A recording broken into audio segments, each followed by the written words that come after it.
Hello students, how are you? I hope you all are doing great today. So today we'll be starting our very interesting and a very relatable topic, that is very good students, ऐसे writing से हम start करने वाले हैं. अब ऐसे क्या होता है बच्चों? Now let's start with our essay. An essay is a written composition which gives expression to one's personal opinion on a specific topic. कि बच्चों एक ऐसा written composition होता है जिसमें एक इंसान अपने specific views, अपने opinions को जो है उसमें express करता है. उसमें बच्चों हमारे 3 या 3 से ज़्यादा पैराग्राफ हो सकते हैं. हर पैराग्राफ हमारा क्या होता है बच्चों, उस आइडिया जो हमारा टॉपिक है उससे रिलेटेड आइडियाज़ एक्सपेंशन होता है. उस रिटर्न प्रोसेस में हमारा क्या क्या इन्वॉल्व होता है बच्चों, चॉइस ऑफ द टॉपिक आपकी हुई, कलेक्शन ऑफ आइडियाज़, क्या क्या आपने आइडियाज़ कलेक्ट किए हैं, आप उन आइडियाज़ को कैसे ऑर्गेनाइज कर रहे हैं, आप कैसे उस ऐसे को लिख रहे हैं, फिर आप रिवाइज करेंगे बच्चों ऐसे को, एंड फिर आप उसके फाइनल ड्राफ्ट को लिखेंगे. Now main components of an essay हमारे क्या क्या होते हैं बच्चों. The paragraph with which you begin your essay is called the introductory paragraph. की बच्चों जिसके साथ आप ऐसे को बिगिन कर रहे हैं वो हमारा क्या होगा, वेरी गुड, इंट्रोडक्टरी पैराग्राफ होगा. इंट्रोडक्टरी पैराग्राफ में बच्चों हमारा एक इंट्रोडक्शन होना चाहिए ऑफ योर ऐसे, ब्रीफ में होगा, and should also capture the interest, जो आपके रीडर को जो है इंटरेस्ट जो है उसको कैप्चर करेगा, so that he may feel encourage to read further, जिससे उनको जो है आगे पढ़ने में जो है एनकरेज फील हो. The body of an essay comprise 2 और मोर पैराग्राफ्स. जो बॉडी होगी ऐसे की बच्चों उसमें आपके 2 या 2 से ज़्यादा पैराग्राफ हो सकते हैं. Each paragraph should explain a separate idea related to the topic. हर पैराग्राफ जो है बच्चों हमारे एक सेपरेट आइडिया को एक्सप्लेन करेगा रिलेटेड टू द टॉपिक होगा. The paragraph that comes to an end. जो बच्चों हमारा पैराग्राफ के एंड में जो हमारा आएगा वो हमारा क्या होगा, कंक्लूजन होगा या फिर कंपोजिशन होगा उसका, and therefore called concluding paragraph. और उसी को हम क्या बोल देंगे, very good students, concluding paragraph बोलेंगे. The concluding paragraph marks the completion of your essay. वो आपके कंप्लीशन ऑफ योर एसे को बताएगा, and it should reinforce the main idea stated in the beginning of the essay. और बच्चों से आपका जो मेन आइडिया है वो स्टेट होना चाहिए जो आपने बिगिनिंग ऑफ द एसे में किया था. Now let's start with our essay road accident. Students road accident हमारा ऐसे है बच्चों, इसमें हम क्या क्या करेंगे मैम, सबसे पहले हम जो है इंट्रोडक्शन देंगे, उसके बाद हमारे 2 बॉडीज़ होंगी उसको पूरे को डिस्क्राइब करने के लिए लास्ट में हम कंक्लूजन लिख देंगे. So one evening, I and my brother decided to see a picture at Golcha. As we were getting late for the show, we began walking faster around the crowded road. All of a sudden, there was a loud sound. I saw a man rolling on the ground. He was knocked down by the scooter. The scooter riding was driving it at a normal speed. He saw a lorry coming from the opposite side. It was being driven hastily. The scooter driver feared a collision. He tried to turn the scooter aside, but his clutch wire broke and machine got out of control. It ran into a passerby and turned turtle. अब उन्होंने क्या बोला है बच्चों कि एक evening में वो अपने भाई के साथ जो है पिक्चर देखने जा रहे थे, लेकिन वो उनके लिए लेट हो रहे थे बहुत ज़्यादा, तो इसलिए वो फास्ट क्राउडेड रोड पे चल रहे थे. और उन्होंने देखा ऑल ऑफ अ सडन एक बहुत तेज़ आवाज़ आती है जिसमें एक आदमी जो है वो ग्राउंड पे जो है रोल कर रहा है, और वो एक स्कूटर जो है उसका स्कूटर जो है टकरा गया है, क्योंकि सामने वाली साइड से जो है कोई बहुत तेज़ जो है ड्राइव करते हुए आ रहा था, जिसकी वजह से उनका क्लच जो है वो ब्रेक हो गया, मशीन आउट ऑफ कंट्रोल हो गई, और जिसकी वजह से वो गिर गए. अ मैन वो सीरियसली वाउंडेड. एक इंसान जो है बच्चों वो जख्मी हो गया seriously. He sustained injuries on the head and face. His nose was bleeding and his left leg was badly crushed. A crowd gathered on the spot. The wounded man was carried to nearby hospital. Some people started abusing and hitting the scooter rider. I tried my best to convince them that it was not his fault. It was just an accident. अब बच्चों उसके बाद जो है उनको बहुत सारे injuries आई हैं, हेड पे, फेस पे, उनका नोज़ बह रहा है, ब्लीड कर रहा है, और जो लेफ्ट लेग उनकी बच्चों वो क्रश हो चुकी है. बहुत ज़्यादा जो है क्राउड आ चुकी है. जो वाउंडेड मैन है वो उसको नियर बाय हॉस्पिटल में लेके जाया जाता है, और स्कूटर राइडर को लोग जो है अब्यूज़ करने लगते हैं, उसे मारने लगते हैं, लेकिन वो अपना बेस्ट करते हैं कि जिससे वो बताए कि एक एक्सीडेंट था, इसमें उनकी कोई गलती नहीं थी. Luckily the victim was declared out of danger. जो विक्टिम है बच्चों वो आउट ऑफ डेंजर हो जाते हैं. His wounds were dressed and he was advise to take complete rest. उनको लेने के लिए बोला जाता है. The police was also arrived at the spot. Police आ चुकी होती है. The scooter rider and the lorry driver उनको जो है पुलिस स्टेशन लेके जाया जाता है, एंड स्टेटमेंट्स उनके रजिस्टर किए जाते हैं. The scooter rider was left of the lorry and lorry driver को डिटेन कर दिया जाता है. Thank God that the man did not loss his life. कि थैंक गॉड उस इंसान की जो है जान बच गई. हमने क्या किया बच्चों, एंड में कंक्लूजन लिख दिया. Now next essay is our independence day. Independence day में हमारा क्या है बच्चों, independence day is one of the national festivals of India. It is celebrated on August 15. On this day 1947 India got freedom from the British rule. On this day the Prime Minister of India unfurls the national flag on the Red Fort. He also addresses the nation on his historic occasion. कि मुझे इसमें बताया गया independence day जो है वो हमारा national festival है. कब मनाया जाता है, 1947 में हमें आज़ादी मिली थी. उसके बाद से प्राइम मिनिस्टर जो है वो हमारे फ्लैग को क्या करते हैं बच्चों, हवा में दिखाते हैं।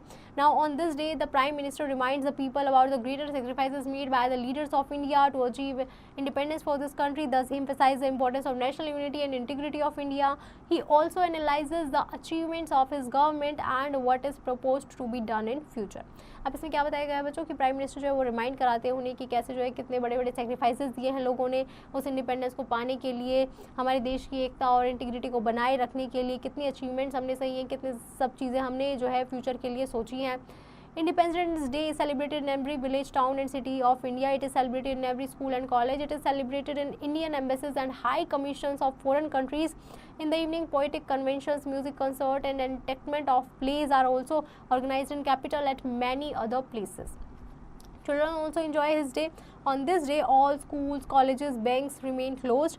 Many people go for a picnic, movie and organize family get together. सब इसमें क्या बोला गया है बच्चों, इंडिपेंडेंस डे पे जो है लोग सेलिब्रेट करते हैं। हर जगह हमारा इंडिपेंडेंस डे मनाया जाता है, चाहे विलेज है, टाउन है, सिटी है, स्कूल्स है, फेस्टिवल्स है, कॉलेज है, हर जगह मनाया जाता है। इवन फ़ॉरेन कंट्रीज़ में भी जो है मनाया जाता है। जो हमारे फ़ॉरेन की इंडियन एम्बेसीज़ होती हैं वहाँ पर बहुत सारे लोग जो है पिकनिक पे भी जाते हैं और ऑर्गेनाइज़ करते हैं फैमिली गेट टुगेदर। एवरीवेयर हमें जो है बच्चों क्या दिखता है, एक एटमॉस्फेयर दिखता है हैप्पीनेस एंड प्लेजर का। चिल्ड्रंस और एडल्ट जो है वो काइट्स जो है वो उड़ाते हैं। ट्राई कलर बलून्स जो है वो हमें स्काई में रिलीज़ होते हुए दिखते हैं। तो हमने एंड में क्या किया बच्चों, कंक्लूड किया है। अब कंक्लूड कैसे किया है कि ये हमारा एक फेस्टिवल ऑफ जॉय है जिसमें लोग जो है बहुत ही हाई स्पिरिट में होते हैं। But we should not forget, हमें उन नोबल सोल्स को जो है कभी नहीं भूलना चाहिए जिन्होंने हमारे लिए, हमारे देश की आज़ादी के लिए उन ब्रिटिशों से जो है वो लड़ गए और अपनी जान जो है गंवा दी। नेक्स्ट है बच्चों हमारा टॉपिक इज डिफोरेस्टेशन। डिफोरेस्टेशन में क्या होता है बच्चों, सबसे पहले हम इंट्रोडक्शन देंगे कि forest are an important part of civilisation. They not only form a considerable portion of the national wealth of a country but also play an important role in maintaining the environment balance. Indiscriminate felling of trees to enhance city areas is a threat to our civilization. We often forget that a peaceful, sensitive and a well-balanced coexistence of a man-made civilization and a nature-given flora and fauna is absolutely important for human existence on earth. We forget that deforestation for the urbanization project lead to the destruction of past civilizations such as Mohenjodaro. अब उन्होंने बताया गया है बच्चों कि deforestation क्या होता है, लोग जो है पेड़ों को काट देते हैं जिसकी वजह से जो है हमारा पीसफुल, सेंसिटिव, वेल बैलेंस जो मैन मेड सिविलाइजेशन है वो हमारा खत्म होता जा रहा है। जो नेचर में फ्लोरा और फोना है वो एब्सोल्युटली जो है वो हमारे लिए बहुत ज़्यादा इंपॉर्टेंट है, तो हमें ऐसा नहीं करना चाहिए। हमें जो है डिस्ट्रक्शन ऑफ पास्ट सिविलाइजेशन जो मोहनजोदारो ने किया था उस प्रोजेक्ट को जो है हमें लाना चाहिए। Indiscriminate felling of trees not only leaves our planet with fewer trees but also threatens the wildlife of the region. Forests and trees are an enormous impact on the climate as they are instrumental in drawing rain on the earth. Deforestation results in radical changes in our climate. The overall temperature of the planet is increasing at an alarming rate. The duration of the season is fluctuating all over the world. The rate of the rainfall is decreasing. The ice caps at the poles are melting as a result. The amount of cultivable land is reducing as a result of deforestation and less rainfall. The future of this planet is in trouble unless immediate attention is paid to this danger. अब हमें क्या बोला गया बच्चों कि बहुत सारे जो है ट्रीज़ जो है वो कट रहे हैं जिसकी वजह से सिर्फ हमें ही नहीं, वाइल्ड लाइफ को भी जो है उन्हें भी बहुत ज़्यादा नुकसान हो रहा है। अगर डिफोरेस्टेशन नहीं होगा तो फिर हमारा क्या हो जाएगा बच्चों, जो हमारा टेम्परेचर है वो बहुत ज़्यादा जो है इंक्रीज़ हो जाएगा जिसकी वजह से रेट ऑफ रेनफॉल जो है वो डिक्रीज़ हो जाएगा और जो कल्टिवेबल लैंड है वो हमारे डिफोरेस्टेशन की वजह से, लेस रेनफॉल की वजह से वो भी हमारे डेंजर में आ जाएंगे। Thousands of species of plants and animals are fast disappearing from the face of our earth as a result of human callousness. Forests in the mountains play important role in preventing erosion and landslides. Felling of trees in the hilly regions endangers the lives of people living there. अब बताया गया कि thousands of species और plants जो है वो वहाँ पर हैं और वो फास्टली जो है डिसअपियर हो रहे हैं from the face of our earth से as a result of human callousness. Now forest जो है माउंटेन्स में वो जो हमारा एक इंपॉर्टेंट रोल प्ले करते हैं in preventing erosions and landslides. जो हमारे ट्रीज़ जो हैं गिर रहे हैं हिली रीजन्स में वो हमारे क्या करते हैं बच्चों, जिसकी वजह से जो लोगों की जान जो है वो हमारी खतरे में आ रही है।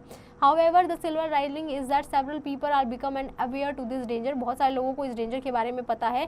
Number of environment activities group जो है वो स्टेप्स ले रहे हैं, कैंपेन चला रहे हैं टू सेव द फॉरेस्ट। ये हमारा कंक्लूजन वाला आ गया बच्चों। अफॉरेस्टेशन और प्रिजर्वेशन ऑफ लाइफ लाइन के लिए हम जो है एनवायरमेंटल क्राइसिस से जो है आंसरेबल हैं। बाय प्लांटिंग न्यू ट्रीज़ को लगा के हम जो है अपने एनवायरमेंटल को बैलेंस कर सकते हैं, डिफॉरेस्टेशन को हम हटा सकते हैं। दो द प्रोसेस, ये प्रोसेस हमारा लॉन्ग टर्म है, लेकिन अगर हम अपने प्लानट को एक्सटेंशन से बचाना चाहते हैं तो ये हमें करना होगा।